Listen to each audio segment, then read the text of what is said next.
This is California Poppy, the state flower since 1903 does, and tonight I'm going to show you how to turn it into a tea that'll quiet your racing mind before bed. Use 1 tablespoon of dried California poppy aerial parts, the leaves, stems, and flowers, never the roots. That's a different preparation. If you're growing your own, harvest in late summer when the flowers are at peak bloom. That's when alkaloid content peaks. Heat your water to about 200 degrees Fahrenheit, just under a boil. If you don't have a thermometer, wait for the moment when small bubbles start to climb the kettle's sides, but the water isn't rolling yet. Pour the water over the herb in a covered cup. The cover matters. It keeps the volatile oils from drifting off. Steep for 10 minutes, less and the alkaloids haven't released. Past 15 and the tea goes flat and grassy. You'll know it's ready when the color turns a soft amber gold and smells of hay and honey. Here's the mistake I see over and over. Lord knows I made it too. People pour a full rolling boil straight over the herb.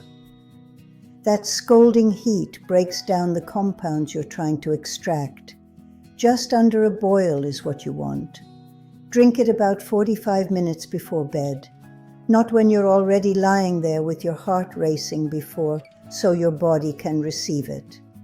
1 cup is plenty. More than that, and you may wake up groggy. Store the dried herb in a glass jar with a tight lid away from light. It keeps its strength for up to 12 months. The native peoples of California, the Ohlone, the Tongva, the Kumeyaay, were using this flower long before any settler ever set foot on the coast. Spanish missionary Father Juan Crespi wrote about it in his journal in 1769, not as a medicine at first, but as a flower he saw blanketing the valleys in orange. The sedative use came later, passed down in poultices and teas among the women of those tribes. The Spanish called it dormidera, the little sleeper, which raises the question of what exactly was putting them to sleep. The compound doing the work is called californidine, an alkaloid unique to this plant. Unlike the opium poppy, it doesn't bind to the brain's opioid receptors at all. It works on a gentler pathway, increasing the activity of GABA, the same neurotransmitter that valerian and chamomile influence.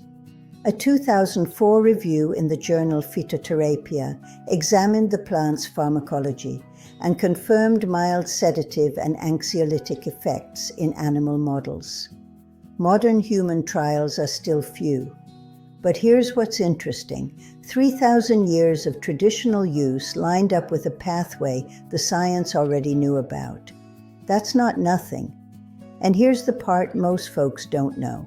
The same alkaloid that quiets a restless mind is also why California poppy has been a folk garden favorite for over 100 years.